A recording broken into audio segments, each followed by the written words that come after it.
muy importante que sucede en 1963, entre el 62 y el 65 me parece, que es la celebración del Concilio Vaticano II.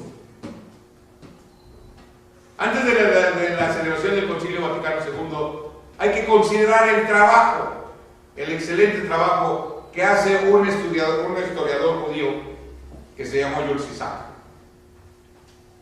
Jules Isaac va a ver a varias autoridades romanas y se entrevista con un papa a la que el pueblo católico apostólico romano llamó el Papa Bueno. Yo creo que sí debe de haber tenido ese hombre algo de bondad. Se llamaba Juan XXIII y su nombre real era Angelo Roncalli. Nunca se me va de mi mente su imagen. Un hombre gordo, así, de cara así bonachona, de cara un tanto cuanto infantil, era muy buena gente. Y él presidió el concilio, murió en cuanto estaba celebrando el concilio. Pero ese concilio da a conocer un documento que se llama Nostra Aetate, que quiere decir nuestro tiempo. ¿Y qué pasa en el concilio y qué pasa con Nostra Aetate? El concilio lo primero que reconoce dice: nosotros hicimos mal porque no es cierto. No podemos sostener la tesis de que los judíos mataron a Cristo porque eso no es cierto. Nosotros tenemos en conciencia la vergüenza de haber perseguido al pueblo de Dios. Dicen que en una oración privada de Juan XXIII decía: Señor, perdónanos, porque no sabíamos que en cada judío que perseguíamos y en cada judío que matábamos, volvíamos a matar a Cristo. Entonces reconocen ellos, dicen: no, el pueblo de Israel sigue siendo el pueblo de Dios. El pueblo de Israel sigue teniendo la promesa de Dios. Es el pueblo que tiene la elección, el pacto, la data de la ley. De ellos es el todo, de ellos es Cristo, como dice el texto. Le agregan una cosa que el texto no dice: y también la Virgen de Israel, ¿verdad? Pero todavía dicen más. Seguimos y sostenemos que el pueblo de Israel es el detentor del antiguo pacto, así como la Iglesia Católica Apostólica Romana detenta el nuevo pacto.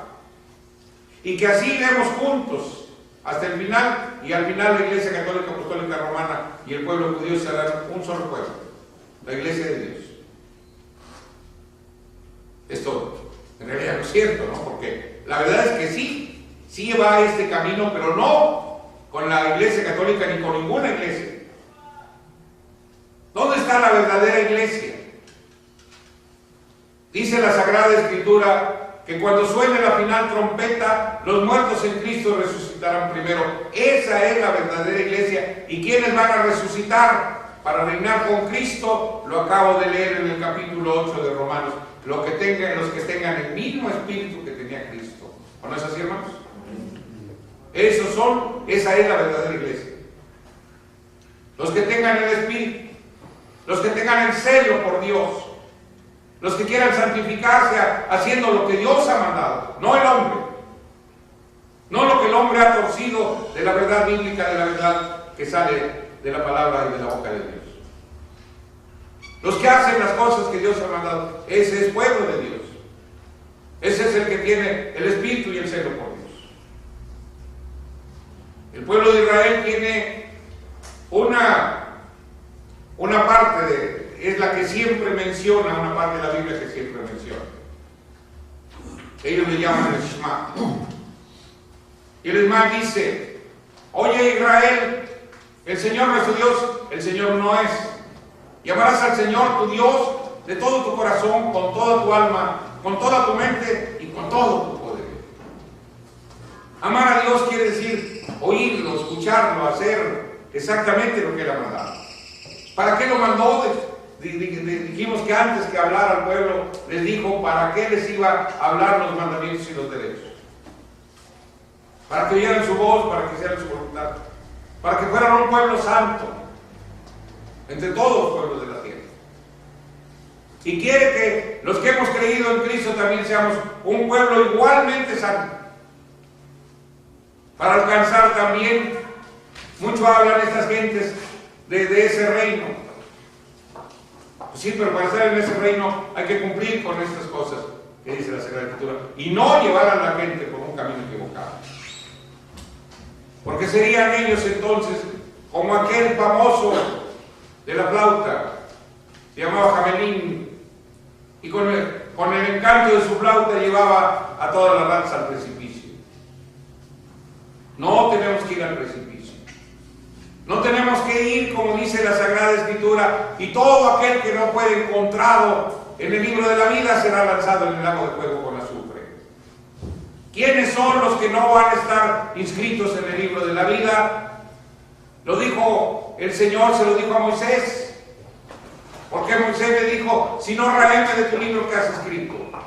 Y dijo el Señor, aquel que pecare, a ese raeré yo de mi libro. Y usted, señor predicador, usted está presentando un mundo de pecadores.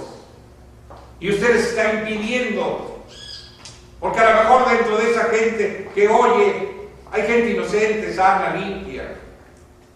Que a lo mejor si usted le propone que oiga la voz de Dios y haga la voluntad de Dios, a lo mejor los encuentra. Y hay muchos que van a salvarse porque podrían hacer lo que Dios manda.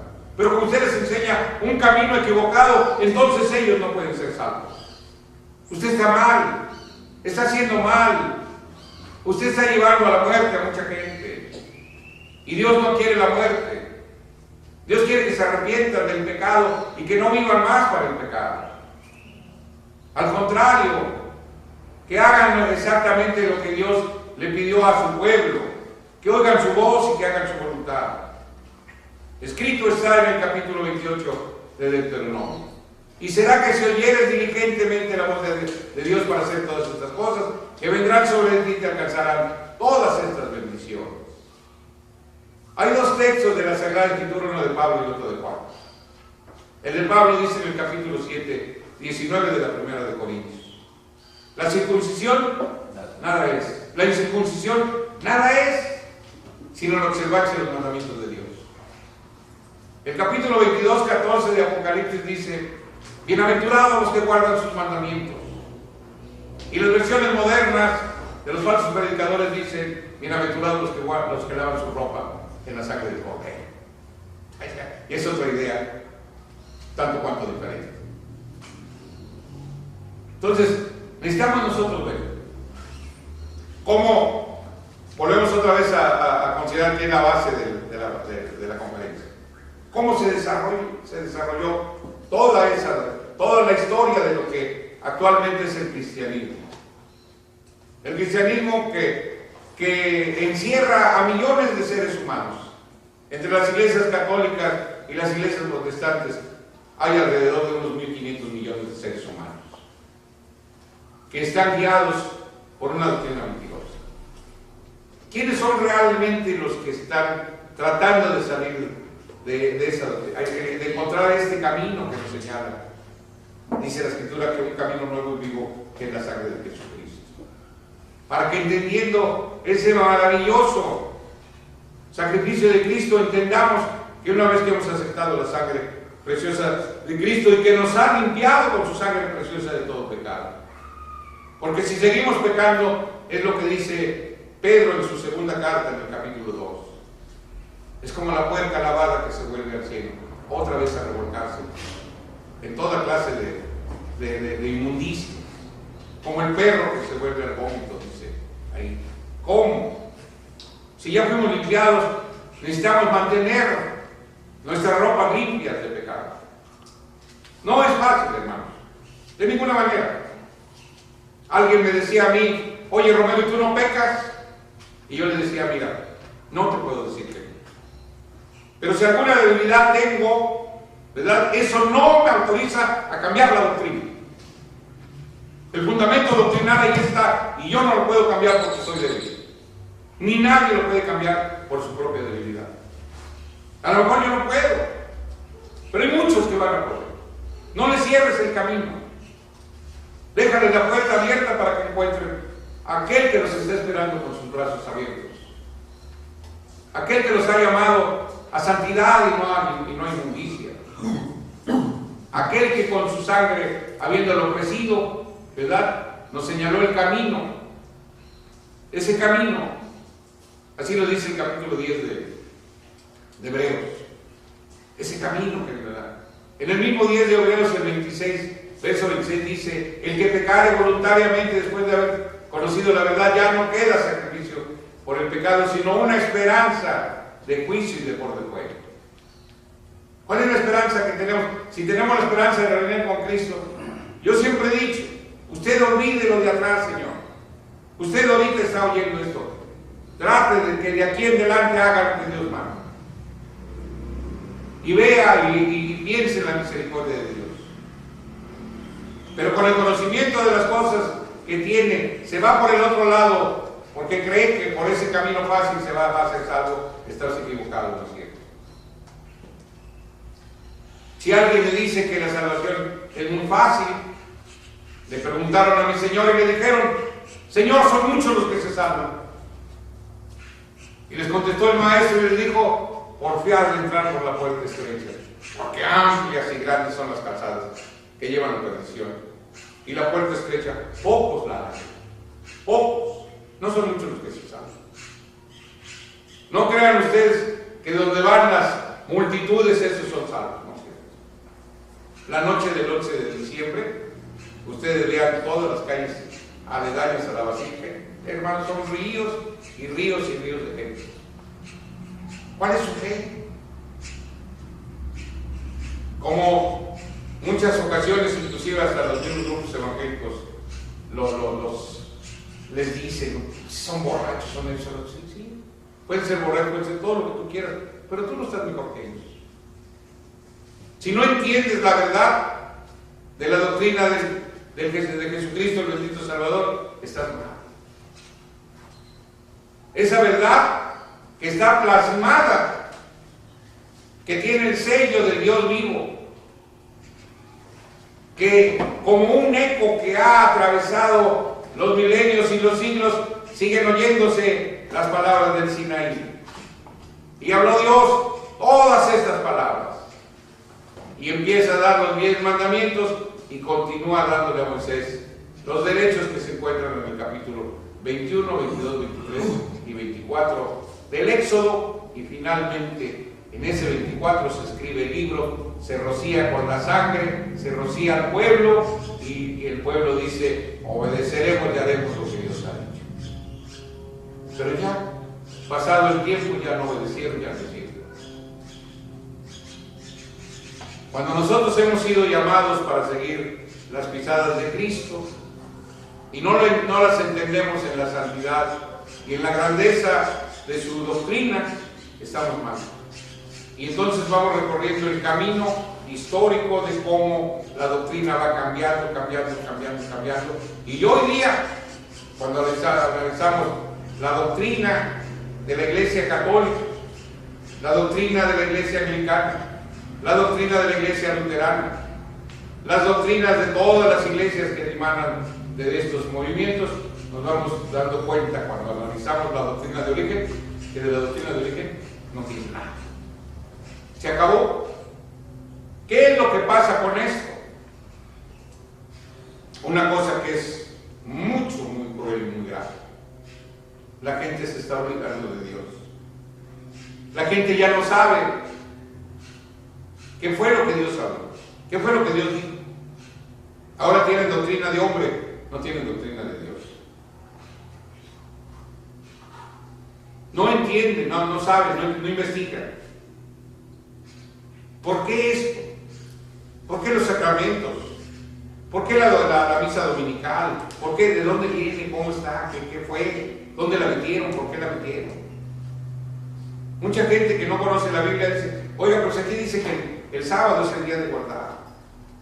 Oiga, pues aquí dice que no se debe de comer el puerco. Aquí, sí, aquí dice, esta es palabra de Dios, lo dijo Dios. Ah, pero tus sacerdotes, los predicadores, no, tú no te preocupes, esa ley fue con los judíos. Tú puedes comer de todo, ¿verdad? Oiga, pero ¿cómo usted me dice que come de todo y Dios dice que no?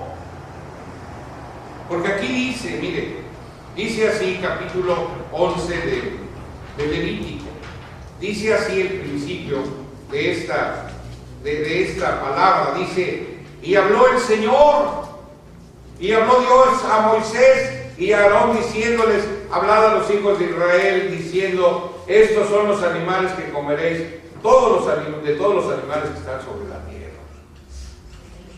¿No es palabra de Moisés o palabra de Dios, hermanos? Es palabra de Dios. Cuando escribe Pedro, dice el 1.19 de Pedro, fíjense, hermanos. Miren, tómenme atención a la lectura para que no se vaya por otro lado, sino que entendamos exactamente por qué escribió Pedro esta palabra. Es el capítulo 1 de la primera carta de Pedro, entre el versículo, me parece que anda por ahí del 14, dice así, dice, como hijos obedientes, no conformándonos con los deseos que antes teníais, estando en vuestra ignorancia, sino como aquel que os ha llamado es santo, también vosotros sed santos en toda conversación, porque escrito está, sed santos porque yo soy santo. Fíjense una cosa muy importante, porque escrito está. Uno le pregunta a la gente, oiga, ¿dónde está escrito? ¿Verdad? Y casi nadie sabe dónde está escrito, ni a qué se refiere Pedro. Pero fíjense lo que dice este 11 que les estaba yo diciendo de Apocalipsis. Dice el versículo 44. Pues que yo soy el Señor vuestro Dios, vosotros tanto os santificaréis y seréis santos, porque yo soy santo, así que no ensuciéis vuestras personas con ningún reptil que anduviera flotando sobre la tierra. ¿A qué se refería Pedro? A la ley de la alimentación. Porque en la ley de la alimentación está escrito, sed santos porque yo soy santo. Y no ensuciéis vuestras personas con ningún reptil. Luego dice el apóstol Pablo, en el capítulo 14 de Romanos 14 dice así esta escritura, hermanos, para que ustedes también vean estas cosas que escribió el apóstol Pablo. Dice el 14, que ya son los versos finales, el 22 y el 23. Dice así esta escritura, ¿tienes tu fe?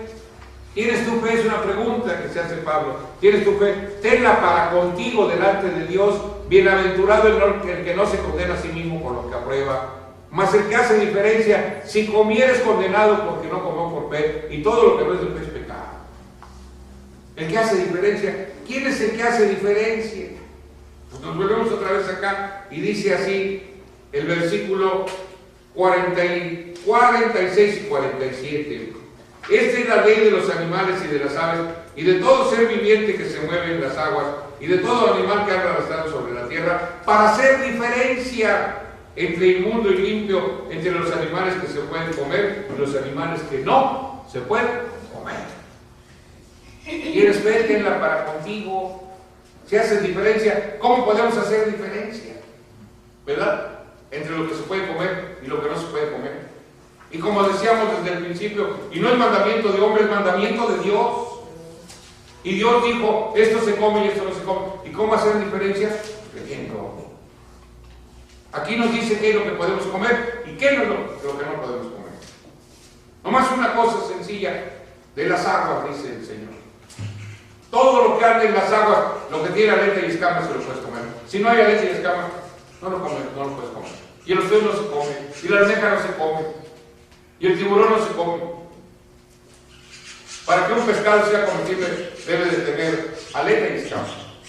Y si no, no se come. Y no se come no porque lo diga el hermano Romero, o porque lo diga alguna persona, no, porque lo dijo, ¿quién lo dijo, hermano? Dios. Lo dijo Dios, ¿verdad? Pero luego vienen otros predicadores y tuercen. Dices que allá, me acuerdo que Pedro tuvo una visión y le bajaron un montón de animales inmundos y la voz de Dios que le dice, Pedro, levántate, mata y come. Y Pedro le dice, no, pero si yo ninguna cosa como una inmunda he comido jamás, lo que Dios limpió, no lo llames tú como una inmunda jamás. Y dice la gente, ya limpió Dios todo eso. Sí, pero Dios a Pedro se refería de los animales o estaba hablando de otra cosa. Porque cuando llega a ver a Cornelio le dice, ¿sabes qué? Dios me ha enseñado que a ninguno de los hombres llame común el mundo jamás. No estaba hablando de la comida, estaba hablando de la gente, de los hombres. Porque los hombres no se deben ser llamados común o inmundos porque ellos son hechos a la imagen y semejanza de Dios. Ellos mismos van a traer sobre de sí la inmundicia porque la van a infestar. Pero no porque en sí lo sea. Porque el que oye palabra de Dios y hace lo que Dios manda, este hombre es limpio. Este hombre está siguiendo las pisadas de Cristo porque el Espíritu de Dios que está en Cristo es el mismo Espíritu que debe llevar nuestras vidas por todo el camino de exactamente de esa vida que Dios nos dé. Desde el principio hasta el fin, como está escrito, el que perseverare hasta el fin, este será salvo. Así que hermanos, pues eso es lo que les puedo hablar de lo que es el desarrollo de la doctrina del cristianismo. Una doctrina que empieza con ese sello que dice claramente, ¿verdad?, que han creído en Cristo y que todos son senadores de la ley. Y que al paso del tiempo las doctrinas, las protestantes y la doctrina católica apostólica romana han alterado metiendo cosas que no tienen absolutamente nada que ver con el principio de la enseñanza que está precisamente en la declaración sinaítica del Dios de Israel, y que, como les decía a ustedes, apenas